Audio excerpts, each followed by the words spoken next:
Hi guys, welcome back to our channel Kichu Savi. So நம்ம வந்து last வீடியோலேயே சொல்லியிருந்தோம் என்டி ஸ்கேன் வந்து மண்டே எடுக்க போகிறோன்னு சொல்லிட்டு. பட் வந்து ஒரு சில பல காரணங்களால் நம்மளால் மண்டே வந்து ஸ்கேன் எடுக்க முடியல. ஸோ வந்து டியூஸ்டே இன்றைக்கி தான் வந்து நாங்கள் ஸ்கேனே எடுத்தோம். ஆக்சுவலாக வந்து காலையில் போனதுக்கே செம்ம க்ரௌடாக இருந்துச்சு ஸ்கேன் சென்டரில்.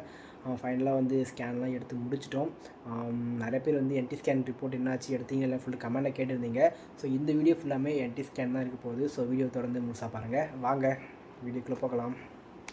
ஸோ ரீசெண்ட் டேஸ்ல நிறைய பேர் கேட்குற விஷயம் என்னன்னா, அக்கா உங்க ஸ்கின் எப்படி இவ்ளோ க்ளோவா இருக்கு அண்ட் பிங்கிஷா எப்படி ஆச்சு அப்படின்னு சொல்லி நிறைய பேர் கேட்டிருந்தீங்க. நான் பார்த்தீங்கன்னா நிறைய க்ரீம் யூஸ் பண்ணி பார்த்தேன். பட் அது எல்லாமே எனக்கு என்னாச்சுன்னா ஃபேஸ் ரொம்பவே டல் ஆக ஆரம்பிச்சிருச்சு. அது மட்டும் இல்லாம ரொம்பவே வந்து ட்ரையாவும் ஆக ஆரம்பிச்சிருச்சு. அதுக்கப்புறம் நிறைய ரிசர்ச் பண்ணி நான் கண்டுபிடிச்சது தான் இந்த மாமாஅர்த்தோட beetroot daily glow face cream தான் யூஸ் பண்ணிட்டு இருக்கேன். ஸோ இது இப்போ எப்படி யூஸ் பண்ணலான்னு நான் உங்களுக்கு காட்டுறேன். இதை யூஸ் பண்ணுறதுனால நம்ம ஸ்கின்னை ஹைட்ரேட்டாக வச்சுக்குது அண்ட் பிங்க் க்ளோ கொடுக்குது. இது பீட்ரூட் அண்ட் ஹைலூரோனிக் ஆசிட்னால மேக் பண்ணியிருக்காங்க. பீட்ரூட் நம்ம ஸ்கின்னுக்கு ஒரு பிங்க் க்ளோ கொடுக்குது. ஹைலூரோனிக் ஆசிட் நம்ம ஸ்கின்னை ஹைட்ரேட்டாக வச்சுக்குது. இது நம்ம ஸ்கின்ல நல்லாவே பிளெண்ட் ஆகுது. இதில் எந்த ஒரு ஹார்ம்ஃபுல் டாக்ஸினும் இல்லை. அதனால நம்ம எவ்ரிடே யூஸ்க்கு இதை தாராளமாக யூஸ் பண்ணலாம். ரொம்பவே சேஃபானது. இது மேட்சைட் சர்டிஃபைடு தான். இது டெர்மட்டாலஜிக்கலி டெஸ்டட் அண்ட் எல்லா டைப் ஸ்கின்னுக்குமே செட் ஆகும். மாமாஅர்த் நம்மளோட ஃபீட்பேக்கு கேட்டு அவங்களோட ஆனியன் ஷாம்புவை இம்ப்ரூவ்மெண்ட் பண்ணியிருக்காங்க. அது மட்டும் இல்லாமல் அவங்க ப்ராடக்ட்ஸை ரிசர்ச் அண்ட் இனோவேஷன் மூலயமா பெட்டர் குவாலிட்டியில் கொடுத்துட்ருக்காங்க. மாமாஅர்த் ப்ராடக்ட்ஸ் எல்லாமே Amazon, Flipkart, Nykaa, Purplle and nearby ஷாப்லேயும் அவைலபிளாக இருக்குது. நீங்கள் நியர்பை ஷாப்பில் மாமாஅர்த் ப்ராடக்ட்ஸ் பார்த்தீங்கன்னா எனக்கு கமெண்டில் சொல்லுங்கள். கிச்சோஸ் 2024 கூட நீங்கள் மாமாஅர்த் ஆப் அண்ட் வெப்சைட்டில் யூஸ் பண்ணீங்கன்னா உங்களுக்கு 20% ஆஃப் கிடைக்கும். ஸோ மிஸ் பண்ணாமல் பை பண்ணுங்கள். டடா. ஸோ ஃபர்ஸ்ட் ஆஃப் ஆல் வந்து பார்த்தீங்கன்னா நிறைய பேர் வந்து லாஸ்ட் வீடியோவில் கமெண்ட் பண்ணியிருந்தீங்க. எப்படின்னா ரொம்ப ரொம்ப பாசிட்டிவ் கமெண்ட். அந்த கமெண்ட்ஸில் தான் இவங்க வந்து கொஞ்சம் உயிர் வாழ்ந்தாங்கன்னே சொல்லலாம் அந்த அளவுக்கு. ஏன்னா இவங்க கண்டினியூஸாக ஸ்டொமக் பெயின் இருந்ததுனால இவங்களால வந்து இது பண்ணிக்க முடியல. ஐயோ என்டி ஸ்கேன் என்ன ஆகுமோ பேபி க்ரோத் எப்படி இருக்குமோ தெரியலையேன்னு சொல்லிட்டு ரொம்பவே பயந்துட்டு இருந்தாங்க. அந்த டைமில் வந்து இவங்க தான் கமெண்ட்ஸ்க்கு எப்பவுமே வந்து லைக்கனுக்கு அதுக்கப்புறமா பண்ணுறது, அதுக்கப்புறமா கமெண்ட்ஸ் ரிப்ளை பண்ணுறது இதெல்லாம் பண்ணிகிட்டு இருந்தாங்க. அதெல்லாம் பார்க்கும்போது இவங்க கொஞ்சம் ஹாப்பியாக இருந்தாங்க. ஓகே நிறைய பேர் வந்து பார்த்தீங்கன்னா அவங்களுடைய எக்ஸ்பீரியன்ஸ் ஷேர் பண்ணியிருந்தாங்க. அதாவது நான் நினச்சேன் எனக்கு மட்டும்தான் இப்படி ஆகுது போல். எப்போதும் வந்து நம்ம வந்து நான் சொல்லுவேன் ஷேர் பண்ணுறதுனால இன்னும் 2 பேருக்கு தெரிய வரும் அப்படின்லாம் வந்து நான் சொல்லி வீடியோவில் நிறைய சொல்லியிருக்கேன். பட் லாஸ்ட் வீடியோ ஷேர் பண்ணதில் பார்த்தீங்கன்னா ஃபுல் அண்ட் ஃபுல் மற்றவங்களுக்கு வந்து யூஸ்ஃபுல்லாக இருந்துச்சு. எனக்கு தான் பார்த்தீங்கன்னா யூஸ்ஃபுல்லாக இருந்துச்சு. அவ்வளோ வந்து எப்படி சொல்கிறதுனா அவ்வளோ பேர் விஷ் பண்ணியிருந்தீங்க. அதாவது நீங்கள் பயப்படாதீங்கக்கா ஒன்றும் ஆகாது. எனக்கும் அப்படி தான் இருந்துச்சு. அவ்வளோ பேர் உங்களோட ஓன் எக்ஸ்பீரியன்ஸ் வந்து ஷேர் பண்ணியிருந்தீங்க. அதே மாதிரி அதில் இன்னொரு கமெண்ட் என்னென்னா, நான் உங்கள் வீடியோ பார்த்த உடனே வந்து நான் உங்களுக்காக வேண்டிக்கிட்டேன்.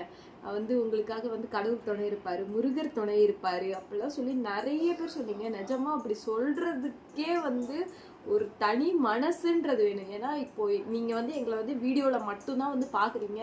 நம்ம வந்து அவ்வளோ வந்து எப்படின்னா ஒரு வீடியோலேருந்து நம்ம ஃபேமிலியாக தான் க்ளோஸ் ஆகுறோமே தவிர நீங்கள் மற்றபடி நம்ம நேரில் பார்த்துக்கிட்டது கிடையாது. பட் யாரோ ஒருத்தவங்க நமக்காக வேண்டுறாங்க அப்படின்றப்போ அந்த கமெண்ட்லாம் பார்க்குறப்பே வந்து எனக்கு வந்து நிஜமாக எனக்கு அந்த கமெண்ட்லாம் பார்த்து செம்ம அழுக வர ஆரம்பிச்சிருச்சு. நான் போயிட்டு அவங்களுக்கு எல்லாருக்குமே நான் ரிப்ளை பண்ணிகிட்டு இருந்தேன். ஸோ வந்து ரொம்ப ரொம்ப ஹாப்பியாக இருந்துச்சு. நீங்கள் நிஜமாக நான் சொல்கிறேன் மண்டே வந்து ஸ்கேன் எடுக்கலை. பட் மண்டே ஃபுல்லாகவே நான் வந்து அந்த வீடியோவுக்கு வந்த கமெண்ட்ஸ்னால மட்டும்தான் நான் கொஞ்சம் வந்து நான் தைரியமாகவே இருந்தேன். நிஜமாக அந்த வீடியோ நம்ம அப்லோட் பண்ணலை, அந்த கமெண்ட் வந்து வரலைன்னா எனக்கு எவ்வளோ லோ பிபி ஆயிருக்கும் இல்லை ஹை பிபி ஆயிருக்கும்னு வந்து சத்தியமாக என்னாலேயே வந்து நினச்சி கூட. ஆக்சுவலாக இதுக்கு சென்டரில் வந்து பாப்பாக்கார ரொம்ப ஃபீவர் வந்துருச்சு. ஒரு 104 டிகிரி ஃபீவர் வந்துருச்சு அவங்களுக்கு. அதனால தான் மண்டே எங்களால் ஸ்கேன் எடுக்க முடியல. ஸோ வந்து பாப்பாவுக்கு வந்து நாங்கள் ஈவினிங் போல் ஹாஸ்பிட்டல் கூட்டிகிட்டு போனோம். போயிட்டு வெளியே வரத்துக்குள்ளே இவங்களுக்கு ஃபுல்லாக குப்புன்னு வேர்த்து அது ஏன்னே தெரியல. கடைசியில் இவ்வளோதுக்கும் நான் வீட்லேயே வந்து நல்லா சாப்பிட்டுட்டு தான் போனேன். எல்லாமே கரெக்டாக பண்ணேன். தண்ணி நிறையா குடிச்சிருந்தேன். ஹாஸ்பிட்டலில் பார்த்தீங்கன்னா கரெக்டாக 3 நிமிஷம் மட்டும்தான் அந்த கூட்டத்தில் நான் நின்றுப்பேன். அதுவும் என்னை யாரும் நெருக்கலாம் இல்லை, நான் தனியாக தான் நிற்கிறேன். ஆனால் என்னன்னு தெரியல எனக்கு அவ்வளோ வேர்வை. எனக்கு ஃபேன் ஓடலைன்னா கூட வேர்க்கவே வேர்க்காது. நார்மலாக அவ்வளோ வேர்க்காது. அவ்வளோ வேர்த்து இந்த இடம்லாம் ஒரு மாதிரி இறுக்கி பிடிக்க ஆரம்பிச்சிருச்சு. படப்படன்னு ஆயிடுச்சு நேற்று. ஆனால் நிஜமா நான் ஹாஸ்பிட்டலை விட்டு வெளியில் வந்தோடனே என்னை பார்த்து ஆன்ட்டி இவங்களும் செம்மையாக பயந்துட்டாங்க. என்னம்மா இப்படி வேர்த்து ஊற்றுது? எல்லாமே வேர்வை அப்படியே எப்படின்னா குளிச்சுட்டு அந்த மாதிரி அப்படியே சொட்டுது வேர்வை. ஏன்னா எனக்கு அப்படி வந்து இவங்க அந்த அளவுக்கு பார்த்ததே இல்லை. ஃபர்ஸ்ட் டைம் அந்த மாதிரி ஆகுது எனக்கு. எதனால அவ்வளோ லோ பிபி ஆச்சு அப்படின்னு சொல்லிட்டு எனக்கு வந்து இன்னுமே தெரியல. அதுவும் வந்து இவங்களுக்கு ரொம்ப பயமாகவே இருந்துச்சு. ஸோ ஃபைனலாக வந்து பார்த்தீங்கன்னா டியூஸ்டே வந்து மார்னிங் போனோம். க்ரௌடாக தான் இருந்தாங்க ஸ்கேன் சென்டரில். இருந்தாலும் பரவாயில்ல, நம்ம இன்றைக்கி பார்த்தே ஆகணும்னு சொல்லிட்டு உட்காந்து பார்த்துட்டு வந்தோம். வெயிட் பண்ணோம் நம்ம அங்கே உட்காந்துட்டு ஃபுல்லாக வந்து எப்படா உள்ளே போகும். அவங்க ஒரு ஆளாக உள்ளே கூப்பிட்றப்ப எட்டி நான் வந்து பார்த்துக்கிட்டே இருந்தேன். உள்ளே கூப்பிடுங்க, என்ன கூப்பிடுங்கன்னு சொல்லிட்டு. இதில் இடையிலே ஒரு 2 எமர்ஜென்சி கேஸுன்றதுனால எல்லாரையும் ஹோல்ட் பண்ணிட்டு ஒரு குழந்தையெல்லாம் வேற தூக்கிட்டு போனாங்க. ஸோ ஃபைனலாக வந்து அபிநயா அப்படின்னு கூப்பிட்ட உடனே நான் எவ்வளோ ஸ்பீடாக போகணுன்னு சொல்லி அங்கே இருக்கிற எல்லாருக்குமே தெரியும். அவ்வளோ வேகமாக உள்ளே போயிட்டு என்ன பண்ணிட்டாங்கன்னா ஸ்கேன் வந்து எடுத்தாங்க. ஸோ எப்போதும் போல் வயிறு மேலே வச்சு பண்ணுற ஸ்கேன் தான் வந்து இந்த டைம் பண்ணியிருந்தாங்க. ஒரு சிஸ்டர் வந்து போன கமெண்ட்டில் சொல்லியிருந்தாங்க, ஒரிஜினல் ஸ்கேன் பண்ணாங்க அப்படின்னா 3rd மந்த்தும் அப்படி தான் பண்ணுவாங்க, 5th மந்த்லேருந்து நார்மல் தான் அப்படின்னு சொல்லியிருந்தாங்க. பட் இல்லை, எனக்கு வந்து 3rd மந்த்து அகெயின் மேலே வந்து வச்சு பார்க்க ஆரம்பிச்சிட்டாங்க. ஸோ வந்து என்னன்னா நம்ம நினச்ச மாதிரி தான், எந்த ஒரு இதுவுமே இல்லை. பேபி வந்து நல்லா ஹெல்த்தியாக இருக்காங்க. இதில் இன்னொரு விஷயம் என்னென்னா, ஃபஸ்ட்டு ஸ்கேன் அப்போ பேபி வந்து 1 வீக் க்ரோத் கம்மியாக இருந்துச்சு. அந்த ஃபஸ்ட்டு ஸ்கேன் அங்கே இருக்குது, சரி அவங்க எடுத்துகிட்டு வருவாங்க. ஆக்சுவலாக ஃபஸ்ட்டு ஸ்கேனில் வந்து பார்த்தீங்கன்னா பேபி க்ரோத் வந்து 1 வீக் கம்மியாக இருக்குது அப்படின்னாங்க. இவங்களோட எல்எம்பி வந்து பார்த்தீங்கன்னா 12/5 போன வீடியோலேயே வந்து நல்லா பார்த்துருப்பீங்க. அதாவது இங்கே பாருங்கள், இங்கே இருக்கா, இந்த டேஸ் இருக்கணும், ஆனால் இந்த டேஸ் தான் இருக்குது. அதாவது 7 டேஸ் கரெக்டாக வீக்கு 2 டேஸ் இருக்கணும், ஆனால் 7 வீக்ஸ் 2 டேஸ் தான் வந்து இருந்துச்சு. கரெக்டாக 1 வீக் வந்து க்ரோத் கம்மியாக இருந்துச்சு பேபி. அதனால வந்து அது சொல்லி தான் நான் போன வீடியோலையுமே ரொம்ப பயந்துட்டு இருந்தேன். நிறைய பேர் சொன்னீங்க, இல்லைக்கா 1 வீக் வந்து லேட்டாக ஃபார்ம் ஆகும், ஓவலேஷனுக்கு லேட் ஆகும் தான், அதெல்லாம் ஒன்றும் பிரச்சனை இல்லை அப்படின்னு நிறைய பேர் சொல்லியிருந்தீங்க. நான் அந்த கமெண்ட்லாம் பார்க்கும்போது சரி நமக்கும் ஒரு வேளை அதனாலேயா தான் இருக்கும் அப்படின்னு நானும் ஒரு நம்பிக்கையில் இருந்தேன். ஆனால் என்னதான் இருந்தாலும் உள்ளே வந்து ஒரு அது இருக்கும் தான். ஸ்கேன் பண்ணாங்க, ஃபஸ்ட்டு மேலே எடுத்து வயிற்று மேலே வச்சு பார்த்தாங்க. வச்ச உடனே பார்த்தீங்கன்னா நம்மளோட குட்டி குழந்தாய் வந்து நல்லா தெரிய ஆரம்பிச்சிட்டாங்க. மேலே வச்சோடனே ரொம்பலாம் அவங்க ஃபோர்ஸ்லாம் கொடுத்து அழுத்தவே இல்லை. வச்ச உடனே தெரிஞ்சோடனே எனக்கு லைட்டாக ஷாக் ஆயிடுச்சு, என்ன தெரிஞ்சுட்டாங்களா உடனே அப்படின்னு. அதுக்கப்புறம் அவங்க சொன்னாங்க ரிப்போர்ட்டு. இன்னொரு விஷயம் என்னென்னா, ஸ்கேன் ரிப்போர்ட் நான் எடுக்காமல் போயிட்டேன். அவங்க அதுவும் சொன்னாங்க, இனிமேல் வந்தால் ஸ்கேன் ரிப்போர்ட் கண்டிப்பாக எடுத்துகிட்டு வாங்க அப்படின்னு சொல்லிட்டு ஸ்கேன் ரிப்போர்ட் எடுக்காமல் போயிட்டேன். அவங்க உடனே பார்த்துட்டு என்ன சொன்னாங்கன்னா, அவ்வளோதான் க்ரோத் என்ன இதான் டைமா உங்களுக்கு. அவங்க ஆனால் ஃபஸ்ட் எடுத்தோடனே என்ன கேட்டாங்கன்னா, இதான் உங்களுக்கு டைமா, என்ன இப்போ வந்திருக்கீங்க, நீங்களா வந்தீங்களா கேட்டாங்க. இல்லை எனக்கு ஸ்டொமக் பெயின் ஜாஸ்தியாக இருக்குதுன்னு மேம் தான் அனுப்புனாங்க அப்படின்னு சொல்லிட்டு நான் சொன்னேன். டேட் வந்ததுக்கப்புறம் கேட்டாங்க, லாஸ்ட் பீரியட்ஸ் டேட் கேட்டாங்க. கேட்டுட்டு கம்ப்யூட்டரில் போட்டப்ப கரெக்டு தான், 13 வீக் வந்திருக்கீங்களா, சரி வாங்க அப்படின்னு சொல்லிட்டு எடுத்தாங்க. எடுத்து அவங்க சொன்ன வார்த்தை வந்து, நான் என்ன சொன்னேன்னா, அவங்க 13 வீக் வந்திருக்கீங்களான்னு கேட்கும்போது நான் சொன்னேன், இல்லை 1 வீக் க்ரோத் லேட்டாக இருக்குன்னு நீங்கள் தான் சொன்னீங்க அப்படின்னோடனே அவர் பார்த்துட்டு என்ன சொன்னாங்கன்னா, அந்த சார் ஒன்னே நான் சொன்னேன்னா 1 வீக்கா, இல்லையே கரெக்டால இருக்கு அப்படின்னு அவங்க பாருங்க.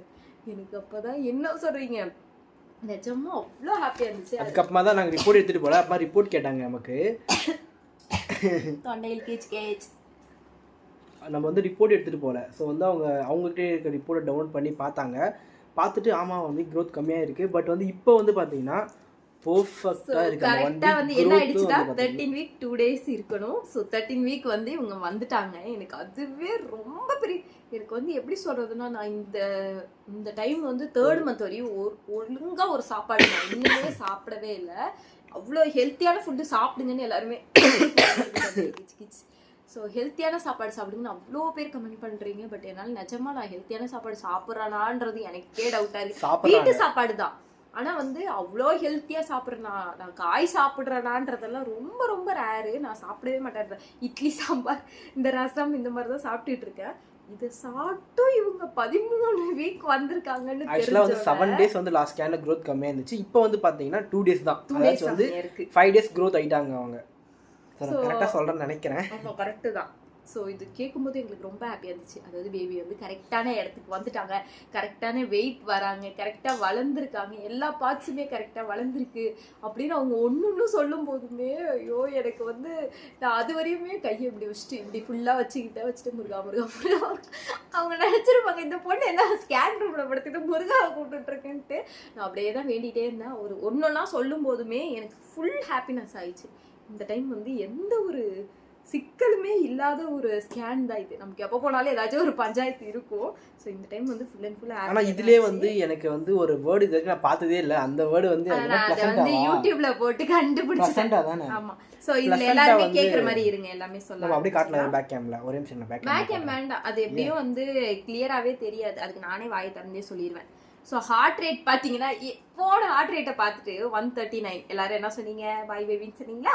வந்து எல்லா கமெண்ட்டும் பாய் பேபியா இருந்துச்சு. இப்போ என்ன சொல்றீங்கன்னு பார்க்கலாம். ஸோ இந்த டைம் ஹார்ட் ரேட் பார்த்தீங்கன்னா 165. ஸோ ஆனால் எனக்கு ஸ்ட்ரீக் வந்து பார்த்தீங்கன்னா ஸ்டார்டிங்லேருந்து எண்டிங் வரையுமே என்ன இருந்துச்சு? 152 155 அவ்வளோதான் இருந்துச்சு. 160க்கு அவள் போவே இல்லை. ஆனால் இந்த பேபி பார்த்தீங்கன்னா 165 வந்து ஹார்ட் ரேட் நல்லா சவுண்டாக கேட்டுச்சு. வச்சு காமிச்சாங்க, செம்மையாக கேட்டுச்சு. அப்புறம் இன்னொரு விஷயம் என்னன்னா வந்து அவங்களோட சென்டிமீட்டர் என்டிலாம் எப்போ எடுக்கிறோமோ அந்த சென்டிமீட்டர்லாம் பார்த்தாங்க. ரெண்டாவது விஷயம் வந்து பிளசண்டா, மெயினாக எனக்கு ஸ்டார்ட் பெயின் வந்ததுக்கு ரீசன் வந்து பிளசண்டாவாக இருக்கலாம் அப்படின்னு சொல்லிட்டு டாக்டர் சொல்லியிருந்தாங்க. அதுவும் இல்லாமல் வந்து கேட்டிருந்தேன் பிளசண்டான்னு. அவங்க அப்போ எதுவுமே சொல்ல, பிளசண்டா நோட் பண்ணிக்கோங்கன்னு சொல்லிட்டு அவங்க பார்த்தாங்க. இவங்களையும் வந்து எப்போதும் போல் உள்ளே கூப்பிட்டு வந்து காமிச்சப்போ தான் பார்த்தா அந்த குட்டி கை இப்படி இப்படி இப்படின்னு ஆடிட்டு இருக்கு. அதுக்கப்புறம் கால் வந்து தூக்கி மேல வச்சு கால் இப்படி இப்படி இப்படி இப்படின்னு போயிட்டு வந்துட்டு இருந்துச்சு. எல்லாம் குட்டி குட்டியா இருக்கா. ஸோ அவங்க வந்து விரல் காமிக்கிறாங்க. இந்த இடத்துக்கிட்ட உள்ள இடம்லாம் வந்து தெரிஞ்சிச்சு. இவங்க அப்போ வரலன்னு நினைக்கிறேன். விரல் காட்டினப்ப இவங்க இல்லை, அழகா கையெல்லாம் தெரிஞ்சிச்சு. ஆனா கை மடக்கினது ஆட்டினது கால் உதச்சதெல்லாம் இவங்க பார்த்தாங்க. அதுக்கு முன்னாடியே நான் வந்து கை பார்த்துட்டேன். குட்டியா இருந்துக்கிட்டு உள்ள சேட்டை பண்ணிக்கிட்டு இருக்காங்க. ஸோ வந்து பிளசண்டா வந்து பாத்தீங்கன்னா பிளசண்டா ஆன்டீரியரா போஸ்டீரியரான்னு நிறைய பேர் கேட்பீங்க. ஆன்டீரியரும் இல்லை, போஸ்டீரியரும் இல்லை. அப்ப என்னதாமான்னு கேட்டா லோயரும் கிடையாது. இது பாத்தீங்கன்னா ஆப்போசிட்டா வந்து fundal region. Forming placenta forming on fundal region அப்படின்னு சொல்லிட்டு கொடுத்துறாங்க. ஃபர்ஸ்ட் வந்து எங்களுக்கு ஒண்ணுமே புரியல. எனக்கு நிஜமா ஸ்கேன் சென்டர் வாசல்ல நின்று இப்படி ஒரு வார்த்தை நான் எங்கேயுமே கேள்விப்பட்டது இல்லையேன்னு யோசிச்சுட்டு இருந்தேன். அதுக்கப்புறம் வீட்டுக்கு வந்து யூடியூப்ல போட்டு பார்த்தாதான் தெரியுது 4 பிளசண்டா பொசிஷன் இருக்கான். ஒன்னு வந்து பிளசண்டா வந்து ஆன்டீரியர், போஸ்டீரியர், ஒன்னு வந்து என்ன லையிங்க என்னது அது லோயர், அது என்னமோ அது அவங்க லாங்குவேஜ்ல போட்டிருந்தாங்க. நான் வந்து லோயர்னு சொல்றேன். இன்னொன்னு வந்து ஃபண்டல்னு சொல்லி போட்டிருந்தாங்க. அதான் என்னன்னு பார்த்தா எனக்கு வந்து மேல வயிறு மேல வந்து பிளசண்டா இருக்கிற மாதிரி ஆன்டீரியர், முதுகு பின்னாடி போஸ்டீரியர், கீழே இருந்தால் லோயர், மேலே இருந்தால் ஃபண்டல். ஸோ மேலே தான் பார்த்தீங்கன்னா எனக்கு இருக்குது 3rd மந்த்தில். ஸோ இது பார்த்தீங்கன்னா நான் யூடியூப்பில் பார்த்த வரையுமே வந்து இந்த பக்கமோ இல்லை அந்த பக்கமோ நகர்றதுக்கு சான்ஸ் இருக்குது அப்படின்னு தான் வந்து அவங்க போட்டிருக்காங்க. ஃபண்டல் பிளசண்டா வந்து ஃபண்டல் என்னது ஆன்டீரியர், ஃபண்டல் போஸ்டீரியர் அப்படின்னு மாறுறதுக்கு சான்ஸ் இருக்குன்னு அவங்க போட்டிருந்தாங்க. ஆனால் இதை பற்றி எனக்கு அவங்க எதுவுமே சொல்ல. அவங்க வந்து பிளசண்டா நோட் பண்ணிக்கோங்க அப்படின்னு மட்டும்தான் சொன்னாங்க. மற்றபடி எல்லாமே ரொம்ப நார்மலாக தான் இருக்குது. இனிமே வந்து அனாமலை ஸ்கேன் வந்து நம்மளை வர சொல்லியிருக்காங்க. 20 வீக்கில் வந்து அனாமலை ஸ்கேன் வர சொல்லியிருக்காங்க. ஸோ இந்த டேட்டை வந்து நம்ம இனிமேல் வந்து May 12 அப்படின்னு நல்லா அடிச்சே சொல்லலாம். ஏன்னா இவ்வளோ நாள் நான் கன்ஃபியூஷனில் இருந்தேன். May 12 May 19 அப்படின்னு சொல்லிட்டு நம்மளோட ஆப்ல எல்லாம் டேட் எல்லாம் நாங்கள் மாற்றிலாம் வேற வச்சுக்கிட்டு இருந்தோம். ஸோ இந்த டைம் வந்து May 12 எல்லாமே May 12 உங்களோட எல்லாரோட பிளஸிங் நான் நிஜமா நான் சொல்றேன். ஒரு ஆளோட வேண்டுதல்னால எல்லாம் எல்லாமே நடக்காது. எல்லாம் கூட்டு பிரார்த்தனைன்னு சொல்லுவாங்கல்ல, நிஜமா கூட்டு பிரார்த்தனைனாலதான் இந்த விஷயம் நடந்திருக்குன்னு சொல்லி நான் 100 இல்லை 200% நான் அடிச்சு சொல்லுவேன். ஸோ ஸ்கேன் போயிட்டு வந்தோன்னு எல்லா விஷயமும் நல்லா இருக்கு அப்படின்னு தெரிஞ்சோடனே இன்னைக்கு வேற ஆடி செவ்வாய், கடைசி செவ்வாய்க்கிழமைன்றதுனால குடும்பத்தோட எல்லாரும் போயிட்டு முருகர் கோயில வந்து ஒரு உருண்டுட்டு நாங்க வந்து வந்தாச்சு. இப்பதான் கோயில் போயிட்டு வந்தோம். ஏன் அட்டையை பார்த்தாலே இவங்களுக்கு எப்ப வச்சாலுமே அலைஞ்சிடும். எனக்குலாம் அதான் நான் தான் சொல்றேன், எனக்கு வேர்க்காது. அதனால எனக்கு அவ்வளவு சீக்கிரத்துல அலையாது. எல்லாமே வந்து போயிடும். ஆமா, அதனாலதான் நல்லா ஒரு பெரிய நிறைய பேர் வந்து நீங்க ஸ்கேன் எங்க கேட்டிருந்தீங்க. இங்க பாருங்க, நாட் ப்ரொமோஷன். ஆமா, அவங்களுக்கே வந்து ஏன்னா தெரியாது நாங்க இதை வந்து சொல்லுவோம்னு சொல்லிட்டு. ஸோ நோபல்ல தான் வந்து நம்ம எடுத்துக்கிட்டு இருக்கோம். எல்லாருக்குமே தெரியும். ஃபர்ஸ்ட் ப்ரெக்னன்சில நான் அங்கதான் எடுத்தேன், செகண்ட் ப்ரெக்னன்சிலயும் அங்கதான் எடுத்தேன். பட் என்ன கொஞ்சம் கூட்டம் தான் ஜாஸ்தியா இருக்கு. இப்ப வந்து ஃபர்ஸ்ட்லாம் 3 மணி வரையும் நடத்துவாங்க. இப்ப எல்லாம் வந்து எத்தனை மணி வரையும் நடக்கிறாங்க? 8 மணி வரையும். காலையில இருந்து ஒரு டாக்டர், அதுக்கப்புறத்துல இருந்து ஒரு டாக்டர்னு சொல்லி 2 டாக்டர் பாக்குறாங்க. 8 மணி வரையும் பாக்குறாங்களாம். இருந்தாலும் கூட்டம் ஜாஸ்தி. இன்னைக்கு செவ்வாய்க்கிழமை கூட்டம் இருக்காதுன்னு நம்பி போனேன் எல்லாரும் இந்த இதை பார்ப்பாங்கன்னு. ஆனால் பார்த்தா யாரும் பார்க்கல, எல்லாருமே ஸ்கேனுக்காக வந்திருந்தாங்க. ஸோ பேபி பார்த்தீங்கன்னா எல்லாரோட இதனால ஹெல்த்தியாகவே இருக்கிறாங்க, ஹாப்பியாக இருக்குது அது நினைக்கும் போது. ஸோ நெக்ஸ்ட் வந்து அனாமலை ஸ்கேன். ஸோ எத்தனை ஷோ போடுறோம் பாருங்களா, வாய் திறந்தோம் ஒரே ஒரு இங்கிலீஷ் வார்த்தையை கற்று வச்சுக்கிட்டு. அதனால் நாங்கள் என்ன சொல்ல வரோம்னா, ரொம்ப ரொம்ப தேங்க்யூ. உங்களால் மட்டும்தான் எனக்கு வந்து லைட்டாக எமோஷ்னல் ஆகுது. இந்த ஒரு விஷயம் பேசும்போது லைட்டாக வந்து எமோஷ்னல் வந்து எனக்கு ஆகுது. எனக்கு பேபி ஹெல்த்தியாக இருக்காங்கன்றதை விட நீங்களாம் சப்போர்ட்டாக இருக்கீங்க அப்படின்னு தெரிஞ்சோன்னே, இப்போ போல் எப்போதுமே நீங்கள் எங்களை சப்போர்ட் பண்ணுவீங்கன்னு நம்புகிறோம். இன்னொரு வீடியோவில் பார்க்கலாம். டாடா. டாடா.